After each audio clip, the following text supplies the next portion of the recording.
Bonsoir à tous. Merci Bonsoir de votre à présence. Théma, Je suis très contente d'être avec toi, Sylvain, ce soir. même chose. Très content d'être avec vous, très content d'être avec l'équipe de Bordeaux demain. Et très content de vous recevoir pour échanger un petit peu sur cette belle idée qu'est Bordeaux demain, avant de reboire encore un verre et d'en discuter encore ensemble, et plusieurs sans doute. On avait très envie en fait de prendre la parole pour vous dire qui on est, d'où on vient. On n'avait pas forcément envie de quelque chose de très solennel, très formel. Peut-être un micro, on est obligé parce que vous êtes nombreux et qu'on a une très grande salle. Donc c'est moi qui commence en fait. Donc je m'appelle Terani Henriot, donc je suis chinoise, tahitienne et bretonne. J'aime bien le dire parce que pour deux raisons. La première, c'est parce que je ne le porte pas sur moi et ça a fait sourire. C'est bon. Et la deuxième raison, c'est que c'est vrai. À 20 ans, j'ai fait le premier choix de ma vie et ce premier choix, ça a été de venir vivre à Bordeaux parce que je suis tombée amoureuse de cette ville lors d'un week-end entre amis, voilà, et j'ai décidé d'y rester. Et en plus, je suis tombée amoureuse d'un Bordelais, donc aujourd'hui, on a deux enfants de 12 ans et 4 ans, et voilà, je ne verrai pas ma vie ailleurs. Et 6 ans après, j'ai fait un deuxième choix, celui-ci beaucoup plus professionnel. Je me suis dit qu'il fallait absolument que je me mette au service de l'intérêt général. Et donc j'avais vraiment besoin de sens, j'avais besoin de me réveiller le matin et puis de me dire que les activités que j'allais mener allaient forcément améliorer le quotidien de quelqu'un dans la ville, dans notre ville ou ailleurs. Et du coup, j'ai commencé ma carrière professionnelle au sein d'une association qui s'appelle Unicité et qui est l'association pionnière du service civique en France. Alors aujourd'hui, vous connaissez le service civique, mais en 2006, je vous garantis que personne ne connaissait ce dispositif qui est devenu une vraie politique jeunesse. Ensuite, j'ai rejoint une autre association qui s'appelle les Entreprises pour la Cité. Et ça, c'est une association qui accompagne en fait les managers, les DRH, les dirigeants à remettre l'humain au cœur de leurs activités. Donc, c'était vraiment très passionnant. Et il y a 3 ans bientôt, j'ai rejoint une autre association qui s'appelle Solia. C'est le mouvement de l'amélioration de l'habitat. C'est le premier réseau associatif, pareil, en France. Amélioration de l'habitat et puis Habitat pour tous. Donc du coup, je me suis dit que l'engagement, c'était quelque chose d'important, que je le vivais professionnellement et qu'il était peut-être temps d'être engagé, pas forcément professionnellement, mais bénévolement aussi. J'ai une profonde conviction. La première, c'est que j'ai une foi profonde en l'homme et je suis convaincue qu'on peut tous donner le meilleur de nous-mêmes, mais que pour ça, on a besoin d'un environnement propice, d'un environnement qui soit favorable à ce qu'on donne le meilleur d'entre nous. Et bien que j'ai fait une formation universitaire en sciences politiques, les raisons pour lesquelles je ne me suis jamais engagée jusqu'ici, c'est parce que je me suis posé beaucoup de questions sur mon temps libre, beaucoup de questions sur la place des femmes dans une organisation, dans un mouvement politique. Et en fait, petit à petit, au cours des autres expériences que j'ai connues à Bordeaux, ces interrogations elles se sont dissipées, notamment quand je suis devenue conseillère au Césaire. Alors, je ne sais pas si vous savez ce que c'est que le Césaire. C'est le Conseil économique, social et environnemental du Conseil régional, donc de la région Nouvelle-Aquitaine. C'est une instance composée de membres de la société civile. C'est une instance qui émet des avis et des rapports sur la politique régionale. Et c'est aussi une instance qui peut se saisir de sujets sociétaux, toute seule. Et donc là-bas, j'ai appris effectivement qu'il fallait se battre pour faire entendre sa voix, pour faire entendre la voix des autres. Puis j'ai appris une autre chose aussi, c'est qu'on pouvait y arriver à force de concertation, d'échange, d'écoute, et aussi d'énormément de patience. Et dans le même temps, j'ai eu la chance aussi de rejoindre la promotion 2014 du SHED. Alors ça, c'est le Collège et Hautes Études du Développement Durable. Et là, ça a été 1 an en fait de voyage à travers le territoire pour aller à la rencontre d'acteurs de terrain qui portent des projets, des initiatives locales extrêmement puissantes sur plein de sujets que vous connaissez. Et quelquefois, ils mènent ces projets à partir de rien. Donc il y a un peu plus d'1 an, j'ai rencontré les membres de l'équipe de Bordeaux demain, dont je connaissais quelques personnes déjà depuis un certain temps. Ça a été une évidence de les rejoindre. Les fameuses questions dont je vous parlais tout à l'heure, les fameuses interrogations sur mon temps libre, etc. Là, elles se sont radicalement envolées. J'ai plus du tout imaginé que je ne pouvais pas le faire. Je me suis au contraire plongée dans les sujets qu'on mène tous au quotidien. Autour de la ville, de notre ville de Bordeaux, je crois que c'est surtout ça qui m'a le plus attirée parce que je Je pense que la ville, elle doit se construire dans plusieurs espaces, en fait. C'est ce qu'on se dit sur les samedis, que vous connaissez pour certains d'entre vous. De l'immeuble à la rue, du quartier à la ville. Et chacun de ces espaces, en fait, est la continuité de l'autre. Et puis la ville, elle doit aussi se construire au niveau des individus qu'on est, à différentes échelles.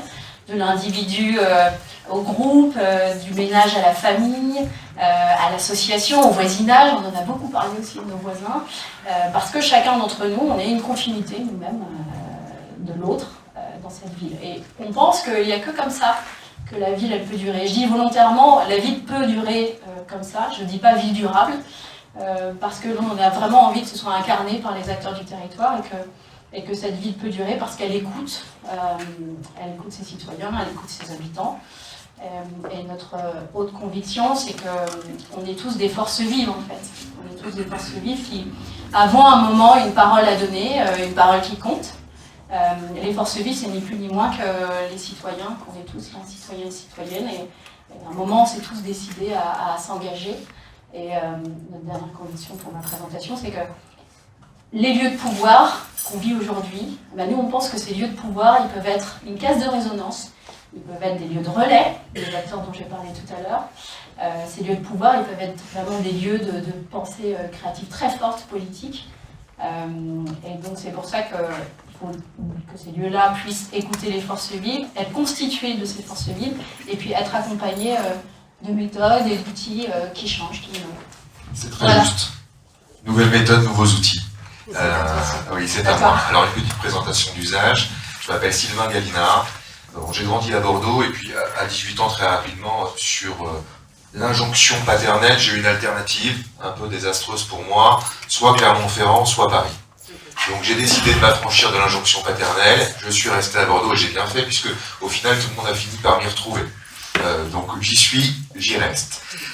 J'exerce la profession d'avocat depuis 15 ans maintenant ici. C'est un métier qui est engageant, qui est difficile, mais qui apporte quand même beaucoup de choses. Et puis, au travers de ce métier, très clairement, j'ai perçu l'importance de la cité, de l'espace public, de la façon dont on s'y retrouve et dont on s'y croise chacun, tous les jours.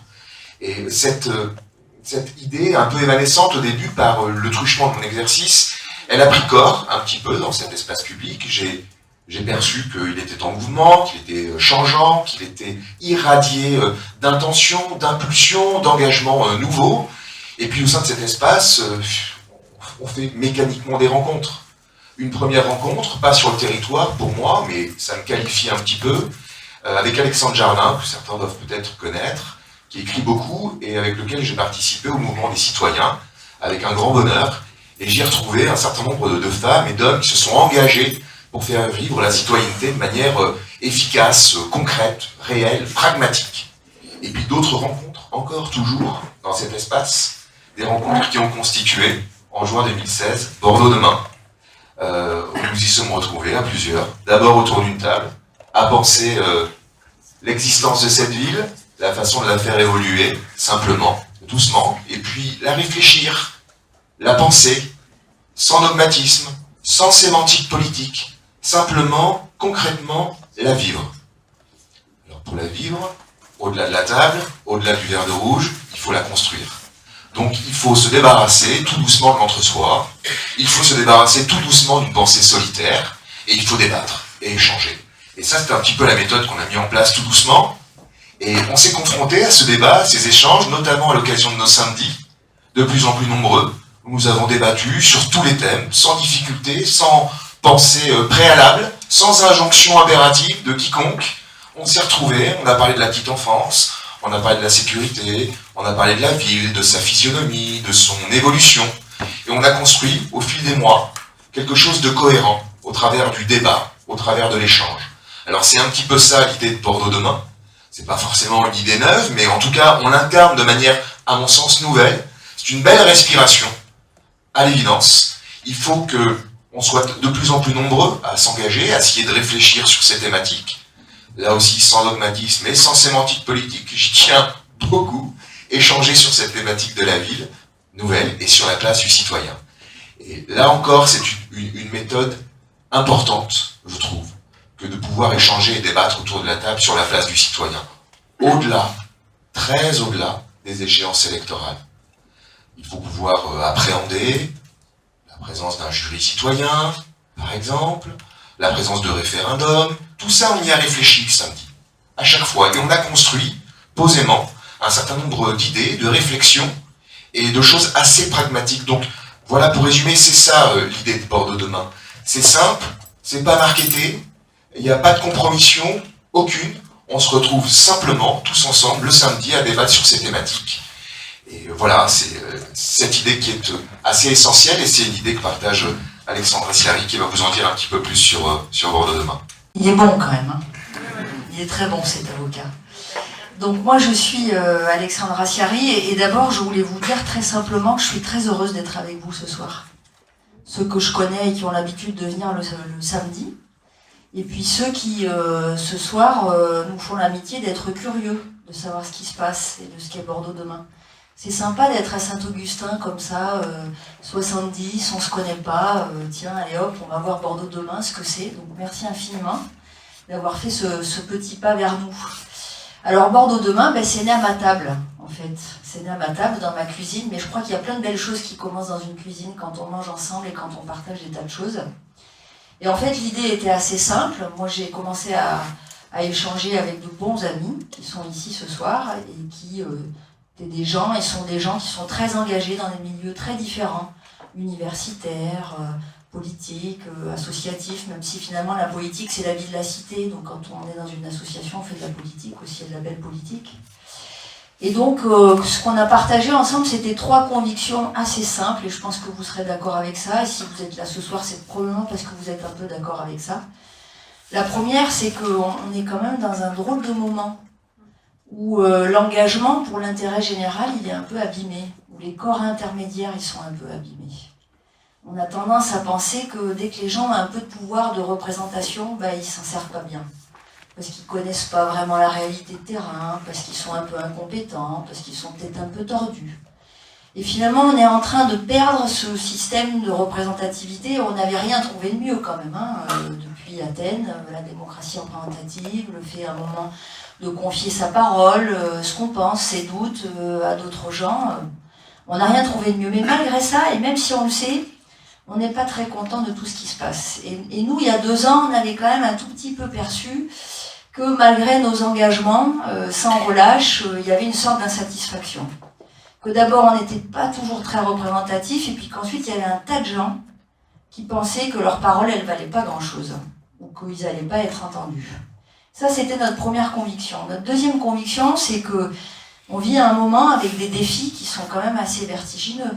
On va vivre beaucoup plus vieux, on vit beaucoup plus nombreux, on devrait être normalement beaucoup plus connectés. Et puis, surtout, on est quand même un peu plus vulnérable, parce que quand même, l'érosion de la biodiversité, le basculement climatique, on a tous au fond de nous, on le sait quand même, qu'aujourd'hui on consomme beaucoup et que les ressources ne sont plus ce qu'elles étaient, et qu'il y a quand même des dangers qui planent au-dessus de nous. Et quand il y a des défis comme ça, quand il y a des mutations qu'il faut transcender, il y a 2 positions, hein. Soit on les voit que comme des défis et des menaces, soit on peut les voir potentiellement comme des opportunités. Évidemment, nous on s'est dit là c'est un moment un peu particulier, il y a peut-être quelque chose à faire.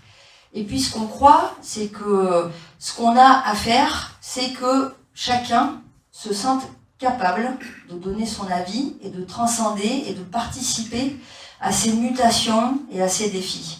Et ça revient à dire qu'il faut que chacun se dise « je peux exprimer un avis, je peux avoir un avis sur la vie de la cité, sur la politique précisément, sans être militant. Et en plus, j'ai même le droit de penser à des choses complexes. Je ne suis pas obligée d'avoir une réponse en 3 mots. Et tout ne se résume pas en 3 mots, et puis dans des flashs comme ça. Donc on a créé Bordeaux demain, avec beaucoup d'humilité, hein, parce qu'on n'a pas du tout la certitude qu'on va faire beaucoup mieux, et forcément différemment, et voilà. Mais en tout cas, on s'est dit, peut-être que ça vaut la peine d'ouvrir un espace. Et on a ouvert cet espace. Et cet espace, au démarrage, c'était un peu le nôtre, donc il était coloré par nos personnalités, puis par notre histoire aussi, parce qu'on a des histoires d'amitié qui sont très fortes à Bordeaux demain. Donc à force de se raconter des histoires, parfois on se perd un peu dans nos histoires. Donc on a ouvert un peu notre cercle, Et puis il y a plein de gens qui se sont dit, bah c'est marrant ce truc, qu'est-ce que c'est? Il y en a plein qui se sont dit, mais alors qu'est-ce que c'est? Et qu'est-ce que ça cache? Et qu'est-ce qu'il faudrait faire? Et alors qu'est-ce qu'ils nous disent pas? Et puis en fait, bah, il y en a plein qui sont venus, puis qui se sont dit, bah non, en fait, ils ne cachent rien, ces pauvres gens finalement. Ils veulent commencer à travailler sur l'intérêt général, ils veulent essayer de voir... alors là, vous avez sur les tableaux tous les axes sur lesquels on a commencé à travailler. Alors c'est vrai qu'au démarrage, on est parti un peu la fleur au fusil. Hein. On s'est dit, tout le monde va vouloir parler de tout le monde va vouloir faire des groupes, tout le monde va vouloir nous faire des propositions. Bon, on a un petit peu révisé la copie, parce que c'est pas tout à fait comme ça que ça s'est passé. Donc du coup, on a fait nos samedis. On s'est dit, bah, peut-être que ces samedis, si on est ensemble, ça va être un peu entraînant, on va pouvoir discuter. Puis on a fait venir des gens, on a mis en place des groupes, on a essayé de mettre en commun nos comptes rendus. Et puis ensuite, il y a des gens qui ont dit, bah, moi je veux bien être à Bordeaux demain, mais j'aimerais pas trop qu'on parle de moi. Donc je veux bien vous donner des idées, mais je veux pas trop qu'on parle de moi. Puis il y a ceux qui ont dit, moi je veux bien venir, mais je veux bien écrire. Puis d'autres qui ont dit, bah, moi je veux bien seulement être participer au samedi. Et puis... je pense, j'espère trouver ce soir en vous des gens qui vont dire « Bon alors là, pour l'instant, ce que vous faites, c'est sympa, hein, mais franchement, j'aurais pas du tout fait comme ça. » Et qui vont nous proposer d'autres voies. Parce que le principe de Bordeaux demain, c'est que ça sédimente. Et qu'en fait, Bordeaux demain mute en fonction de ce que vous allez vous-même vouloir y apporter. Parce que moi, je voudrais surtout pas me retrouver dans une situation où on proposerait de faire des choses différemment, en pure théorie, sans justement prendre en compte ce que vous auriez vous-même envie d'apporter dans Bordeaux demain. Donc c'est clairement comment travailler à un projet en prenant en compte tout ce qui se passe aujourd'hui, toutes nos peurs, mais aussi tout ce qu'on voudrait avoir, et de se dire, est-ce qu'on est capable d'être une centaine, 150 de citoyens un peu éclairés, qui sont capables aussi d'être indépendants des uns des autres? Est-ce qu'on est capable de proposer des choses qui soient vraiment alternatives? Parce que c'est facile de se fâcher, hein. C'est facile de dire ils sont pas bons les autres.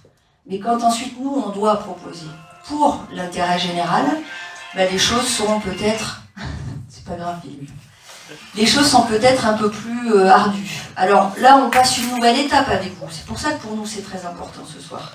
Parce qu'on ouvre le cercle, et donc on vous dit on a besoin de vous. Voilà. On a besoin de vous pour adhérer.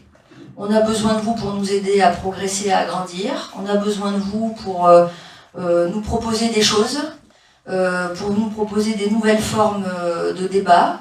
On a besoin de vous, Pierre, et derrière, Pierre est arrivé un peu plus tard, il a décidé qu'il voulait faire, lève la main Pierre pour qu'on te reconnaisse, une tribune qui s'appelle Haut-Parleur sur notre site pour que les gens puissent s'exprimer sur demain et ou sur Bordeaux, voilà.